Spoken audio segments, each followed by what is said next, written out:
What is up, bros? Me, Josh here, and in today's what is up, bros? Me, Josh here, and in this video, I'm gonna go over the Kaga, the new ship we were able to test and kind of preview. Now, just a disclaimer: this is a ship that is work in progress, and all stats are subject to change. And I kind of hope they do on this ship. I feel like this ship might be a little bit too strong, but this is the newest Tier 7 premium, well, really the first Tier 7 premium Japanese aircraft carrier to hit World of Warships, and now the second premium aircraft carrier at tier 7. So it's kind of cool. It's going along with the Saipan. Now, whenever they get tier 7 or CV premiums, they make them a bit different than everything else. The Saipan had tier 9 planes, and they were very fast and able to kind of blow through the AA of higher tier ships. The Kaga has tier 6 planes, so you do get punished a little bit more. And as you can tell, this ship is just absolutely massive. If you look at it, it's almost twice the height of the Hiryu, but it's just an absolutely massive ship. It's really cool looking. Um, but with the tier 6 planes, it has a massive hangar capacity of 85. That's almost double what the Saipan has at 48 units. The Hiryu has, I think, about 13 less or so right there. But the Kaga just has this absolutely massive pool of planes to just kind of throw at the enemy. And also, pretty, it has god tier layouts for their fighters and for their dive bombers and stuff like that, and torp bombers. Now you have two loadouts with the Kaga. You have a 2 fighter, 2 torp bomber, and 1 dive bomber, which is the one I decided to use. It's really hard to really give up not having 2 torp bombers, either to do an anvil drop or to do a cross drop, something like that. But there is also the one that it defaults to, which is 1 fighter, 1 torp bomber, and 3 dive bombers. And the dive bomber is also very punishing because if with the right skill, there's 7 in each. But I decided to go with the 2 torp bomber because the torp bombers on this thing are absolutely nuts. Now, the loadouts for this, it's going to be with air supremacy, air superiority, the captain's skill. You're going to have 5 fighters in each troop, so it's 2 sets of 5, 2 sets of 6 torp bombers, and then 1 set of 7 dive bombers. Now, that's, I think, where kind of this ship has a bit of a problem, because if you look at those loadouts, and although they're only tier 6 planes, if you compare it to, let's say, the balanced Ranger, the Ranger has a 1-1-1 loadout, so 7 fighters, 7 torp bombers, or 6 torp bombers, and 7 dive bombers. So really, you have twice the amount of torp bombers, the same amount of dive bombers, and then you have 7 fighters against 10. So with the strafing mechanic, I think it gives the Kaga just a brutal advantage over, let's say, the Ranger. And Hiryus I was having a decent time with. Now, Saipans are just, with the tier 9 planes, it can be pretty brutal just because of the speed, because these planes are relatively slow, being only at tier 6. But the torp bombers is where this ship is all about. 53 knots, which is absolutely insane. It sounds kind of slow if you just think at normal torp speed, but it's absolutely insane for a CV speed.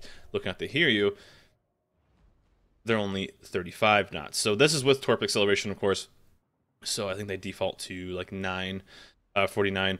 But that's absolutely insane. So I was able to catch a lot of DDs off when they weren't quite ready for it, and a lot of cruisers, and was able to really kind of punish a lot of stuff. But if you do double up these torp bombers, it can be absolutely punishing to enemy ships because of how this ship actually drops its torpedoes.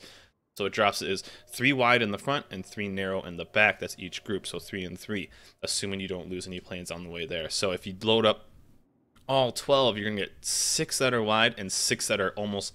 You're gonna be running a Japanese spread in the front and a USN drop in the back of 3 and 3. So if you're running both torp bombers, you're gonna be having 6 wide spread and 6 narrow spread. And if you catch a battleship in the right spot, it is just absolutely brutal. But other than the loadouts, this is what the ship basically has. 51,000 life. It has decent armor. People are calling this kind of a tanky CV. It has really good secondary, stuff like that. You're a CV. You don't need to be worrying about armor. You don't really need to be worrying about secondaries. If you have secondaries, if you are really using secondaries on your CV, the game's pretty much over and you're just trying to get some extra damage.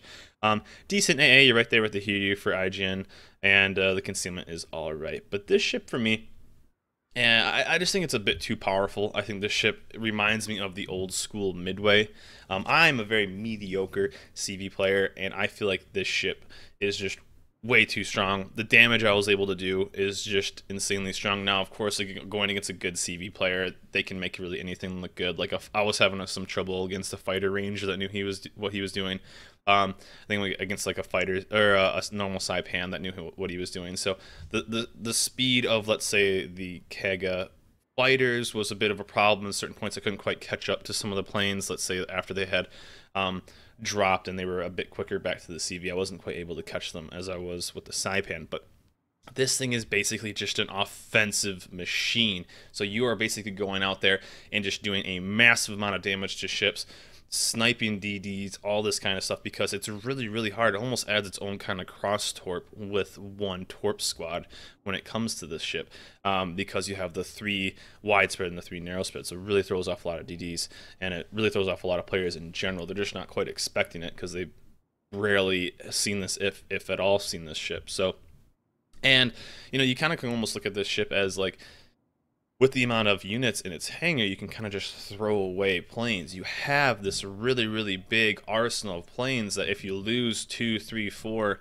you know, even if you're going to drop on a Cleveland or something like that with high AA, you're going to still get planes through. There's no way, even with the speed of the planes, them being a bit slower, you're going to still get planes through. And let's say if you're going against it here, you only had 8, you know. Still with, you have, you know, 12 planes, you have 4 more planes to get through. So that's one thing I noticed is this thing was also really good at sniping other enemy CVs, so you could go and just have enough damage with the dive bomber. Now the dive bomber was also pretty special too.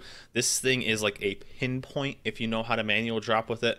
Auto drop I think worked a little bit better on DDs because the pinpoint was so small. But this thing was just absolutely gnarly. Now it isn't the USN dive bomber, so the damage isn't insanely strong. But you're basically just trying to get the fire damage with that, you know. Maybe drop torps first and then get the fire next, or drop with dive bomber first and then come up with torps and get them flooding. So this thing is an absolute beast. I'm a very mediocre player, and I was getting over 100k damage relatively easily in this thing. Just absolutely deleting. I think tier 7 is a really good matchmaking tier right now. I think out of the 4 or 5 games we played with the Kaga on stream last night, I think we got 1 at tier 9, and you're going to run into some ships that have really, really high AA that are just going to absolutely shred this. But you know, if you've played CVs at all, you kind of know, okay, that Atlanta has really high AA, that Cleveland has high AA, New York, Iowa. I'm going to avoid those guys for a while because they have such high AA.